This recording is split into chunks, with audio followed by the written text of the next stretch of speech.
মুরলির তারিখ 26শে সেপ্টেম্বর 2024। ওম শান্তি।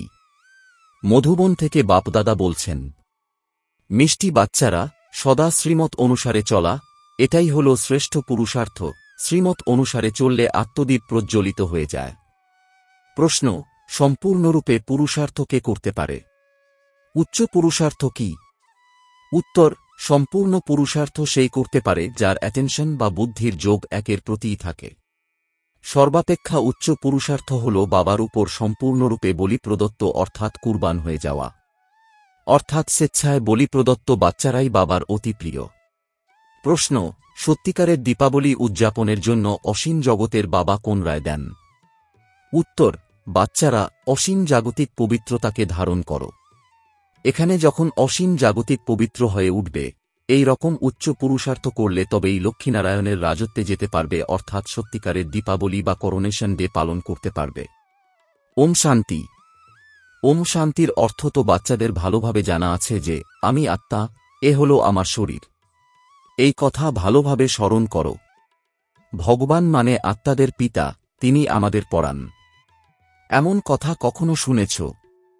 তারা তো ভাবে কৃষ্ণ পড়ান, কিন্তু তাঁর তো নামরূপ আছে, তাই না? এখানে যিনি পড়ান তিনি হলেন নিরাকার পিতা। আত্মা শোনে এবং পরমাত্মা বলেন। এ হল নতুন কথা, তাই না? বিনাশ তো হওয়ারই, তাই না? এক হল বিনাশকালে বিপরীত বুদ্ধি, দ্বিতীয় হল বিনাশকালে প্রীত বুদ্ধি। আগে তো তোমরাও বলতে ঈশ্বর হলেন সর্বব্যাপী, পাথরে নুড়িতে ভগবান আছেন। এইসব কথা ভালো মতন বুঝতে হবে। এই কথা তো বোঝানো হয়েছে আত্মা হল অবিনাশী, শরীর হল বিনাশী। আত্মা কখনো ছোট হয় না, বড় হয় না। আত্মা হল খুব ছোট্ট, সেই সূক্ষ্ম আত্মাই 84 জন্ম নিয়ে সম্পূর্ণ পার্ট প্লে করে। আত্মা শরীরকে চালায়। উঁচু থেকে উঁচু বাবা পড়ান, তাই পদ মর্যাদাও অবশ্যই উঁচুই হবে, তাই না? আত্মাই পড়াশোনা করে উচ্চ পদ মর্যাদা প্রাপ্ত করে। আত্মাকে চোখে দেখা যায় না। খুব চেষ্টা করা হয় যাতে আত্মা কিভাবে আসে তা দেখার, বা কোথা থেকে বেরিয়ে যায়, কিন্তু জানা যায় না। যতই চেষ্টা করা হয়েছে তবুও কেউ বুঝতে পারেনি। এই কথা তো তোমরা বুঝেছ, আত্মাই এই শরীরে বাস করে। আত্মাও আলাদা, জীবও আলাদা। আত্মা ছোট বড় হয় না, জীব ছোট থেকে বড় হয়। আত্মাই পতিত থেকে পবিত্র হয়। আত্মাই বাবাকে আহ্বান করে, হে পতিত আত্মাদের পবিত্রকারী বাবা, এসো। এই কথাও বোঝানো হয়েছে সব আত্মারা হল ব্রাইড, অর্থাৎ সীতা, এবং উনি হলেন রাম। ব্রাইড গ্রুম হলেন একজন।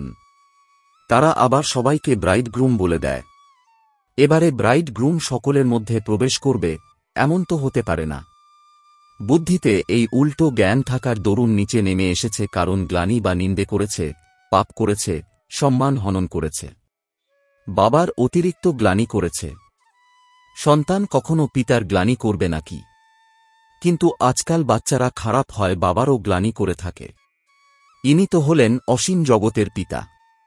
আত্মারাই অসীম জগতের পিতার নিন্দা করে, বাবা তুমি হলে কচ্ছমচ্ছ অবতার। কৃষ্ণেরও নিন্দা করেছে, রানীদের হরণ করেছে, এই করেছে সেই করেছে, মাখন চুরি করেছে। এবারে মাখন ইত্যাদি চুরি করার কি দরকার আছে? কতখানি তমপ্রধান বুদ্ধি হয়েছে। বাবা বলেন আমি তোমাদের পবিত্র হওয়ার সহজ যুক্তি বলি। বাবা হলেন পতিতপাবন সর্বশক্তিমান অথরিটি। যেমন সাধু সন্ন্যাসী ইত্যাদি যারা আছেন তাদের শাস্ত্রের অথরিটি বলা হয়। শঙ্করাচার্যকেও বেদশাস্ত্র ইত্যাদির অথরিটি বলা হবে, তার কত না আড়ম্বর রয়েছে। শিবাচার্যের তো কোনো রকম আড়ম্বর নেই, তাঁর সঙ্গে কোনো পল্টন অর্থাৎ লোক লস্কর নেই। ইনি তো বসে সকল বেদশাস্ত্রের সারতত্ত্ব বলে দেন। যদি শিব বাবা আড়ম্বর করবেন তাহলে তো সর্বপ্রথমে এনার অর্থাৎ ব্রহ্মা বাবার আড়ম্বর করা উচিত। কিন্তু না, বাবা বলেন আমি তো বাচ্চাদের অর্থাৎ তোমাদের সার্ভেন্ট। বাবা এনার অর্থাৎ ব্রহ্মা বাবার মধ্যে প্রবেশ করে বোঝান যে বাচ্চারা, তোমরা পতিত হয়েছ। তোমরা পবিত্র হয়ে 84 জন্মের পরে পতিত হয়েছ। এদেরই হিস্ট্রিজিওগ্রাফি আবার রিপিট হবে। এনারাই 84 জন্ম ভোগ করছে। তারপরে এদেরই শতপ্রধান হওয়ার যুক্তি বলি। বাবাই হলেন সর্বশক্তিমান। ব্রহ্মা দ্বারা বেদশাস্ত্রের সারতত্ত্ব বোঝান। চিত্রে ব্রহ্মাকে শাস্ত্র সহ দেখানো হয়েছে, কিন্তু বাস্তবে শাস্ত্র ইত্যাদির ব্যাপার নেই। না বাবার কাছে শাস্ত্র আছে, না ব্রহ্মার কাছে আছে, না তোমাদের কাছে শাস্ত্র আছে। এইসব তো তোমাদের নিত্য নতুন কথা শোনান তিনি। এই কথা তো জানো যে সবই হল ভক্তি মার্গের শাস্ত্র। আমি কোনো শাস্ত্র থোড়াই শোনাই, আমি তো তোমাদের মুখ দিয়ে শোনাই। তোমাদের রাজযোগ শেখাই, যার নাম ভক্তি মার্গে গীতা রাখা হয়েছে। আমার কাছে বা তোমাদের কাছে কোনো গীতা ইত্যাদি আছে কি? এ তো হল পড়াশোনা। পড়াশোনায় অধ্যায়, শ্লোক ইত্যাদি হয় নাকি? বাচ্চারা, আমি তোমাদের পড়াই, হুবহু কল্প এমনভাবে পড়াব। কতখানি সহজ কথা বলি, নিজেকে আত্মা নিশ্চয় করো। এই শরীর তো মাটিতে মিশে যাবে। আত্মা হল অবিনাশী, শরীর তো ক্ষণে ক্ষণে শেষ হতে থাকে। আত্মা এক দেহ ত্যাগ করে অন্য দেহ ধারণ করে। বাবা বলেন, আমি তো একবারই আসি। শিবরাত্রিও পালন করা হয়। বাস্তবে হওয়া উচিত শিব জয়ন্তী, কিন্তু জয়ন্তী বললে মায়ের গর্ভ থেকে জন্ম নেওয়া হয়ে যায়, তাই শিব রাত্রি বলা হয়। দাপরকলিযুগের রাত্রিতে আমাকে খুঁজে বেড়ায়, বলে দেয় সর্বব্যাপী। তবে তো তোমাদের মধ্যেও আছে, তাহলে ধাক্কা কেন খাও?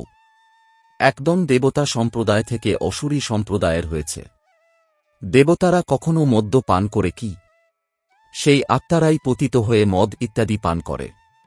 বাবা বলেন, এখন এই পুরানো দুনিয়ার বিনাশ অবশ্যই হবে। পুরানো দুনিয়ায় আছে অনেক ধর্ম, নতুন দুনিয়ায় থাকে একটি ধর্ম। এক থেকে অনেক ধর্ম হয়েছে, পুনরায় এক ধর্ম নিশ্চয় হতে হবে। মানুষ তো বলে দেয় কলিযুগে এখন 40,000 বছর বাকি আছে, একেই বলা হয় ঘোর অন্ধকার। জ্ঞান সূর্য প্রকট হয়েছেন, ফলে অজ্ঞান অন্ধকার বিনাশ হবেই। মানুষ কত জ্ঞানহীন।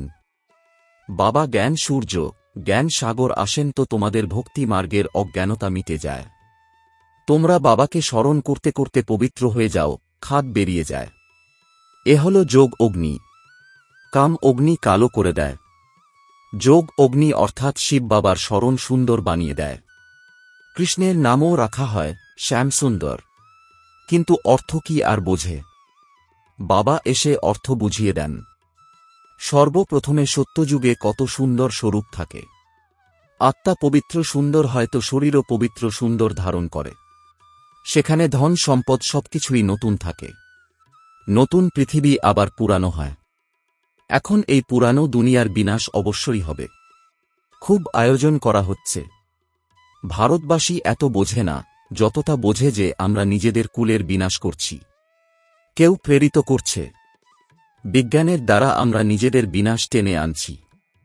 এই কথাও বুঝেছে যে খ্রাইস্টের 3000 বছর পূর্বে প্যারাডাইস ছিল। এই গডগডেজদের অর্থাৎ দেবদেবীর রাজ্য ছিল।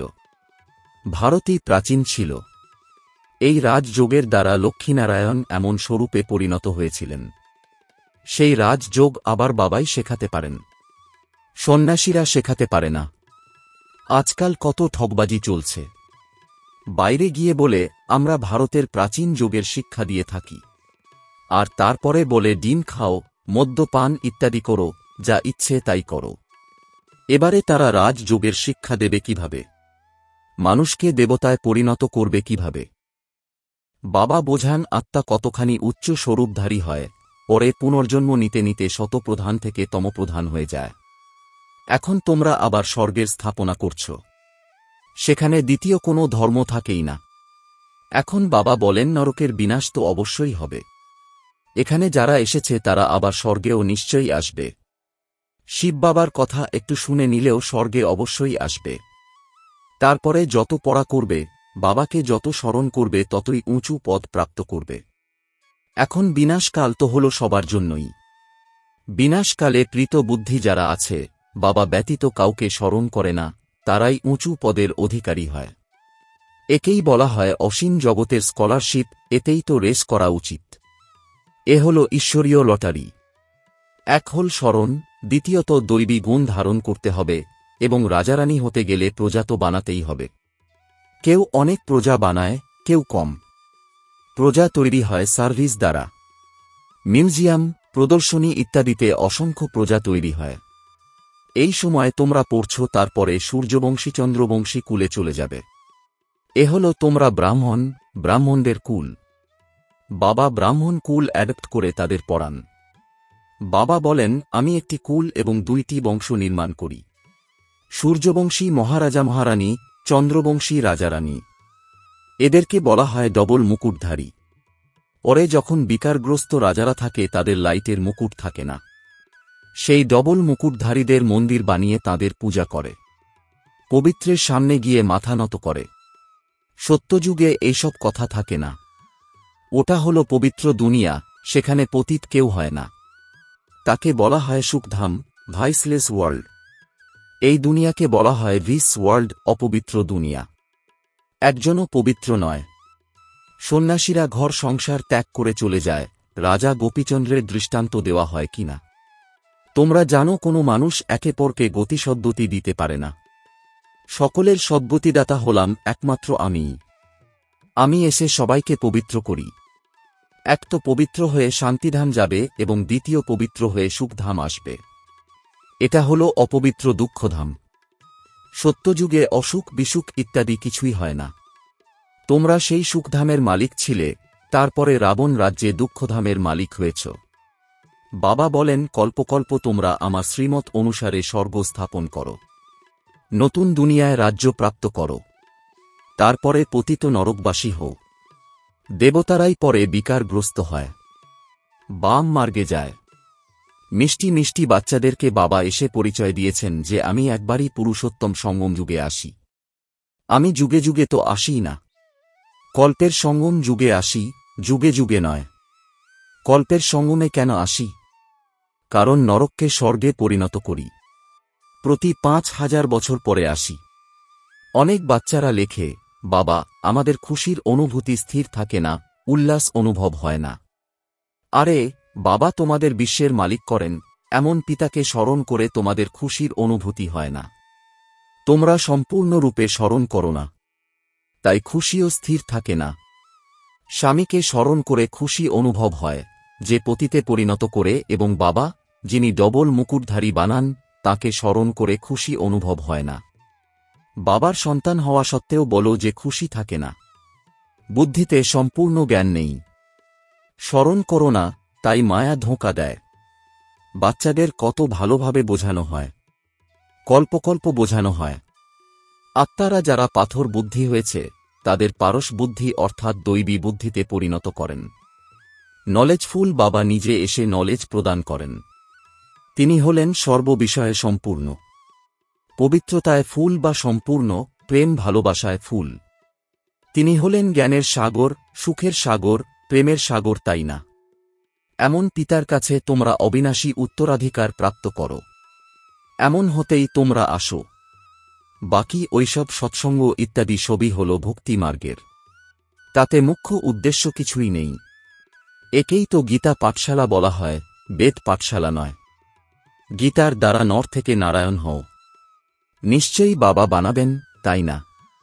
মানুষ মানুষকে দেবতা করতে পারে না। বাবা বারবার বাচ্চাদেরকে বোঝান, বাচ্চারা, নিজেকে আত্মা নিশ্চয় করো।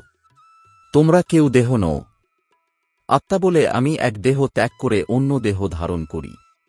আচ্ছা, মিষ্টি মিষ্টি প্রশিক্ষার্থী বাচ্চাদের মাতাপিতা বাপদাদার স্মরণসহ স্নেহসুমন আর সুপ্রভাত। আত্মিক পিতার আত্মিক বাচ্চাদেরকে জানাচ্ছি নমস্কার। ধারণার জন্যে মুখ্য সার। 1. যেমন শিব বাবার কোনো আড়ম্বর নেই, সার্ভেন্ট হয়ে বাচ্চাদেরকে পড়াতে এসেছেন, সেই রকম বাবার সম অথরিটি হওয়া সত্ত্বেও নিরহংকারী হয়ে থাকতে হবে। পবিত্র হয়ে পবিত্র করার সেবা করতে হবে। 2. বিনাশকালের সময় ঈশ্বরীয় লটারি প্রাপ্ত করার জন্য প্রীত বুদ্ধি হয়ে স্মরণে থাকার বা দৈবী গুণ ধারণ করার রেস করতে হবে। বরদান, শুদ্ধ সংকল্পের ঘেরাটোপের দ্বারা সেফটির অনুভব করে এবং অন্যদেরকে করিয়ে শক্তিশালী আত্মা ভব।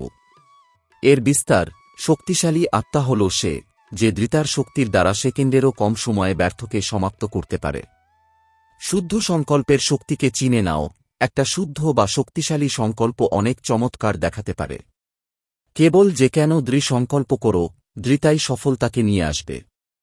সকলের জন্য শুদ্ধ সংকল্পের বন্ধন, ঘেরাটোপ এমনভাবে তৈরি করো যে যদি কেউ একটু দুর্বলও থাকে, তার জন্য এই ঘেরাটোপ এক ছত্রছায়া হয়ে যাবে, সেফটির সাধন বা দুর্গ হয়ে যাবে।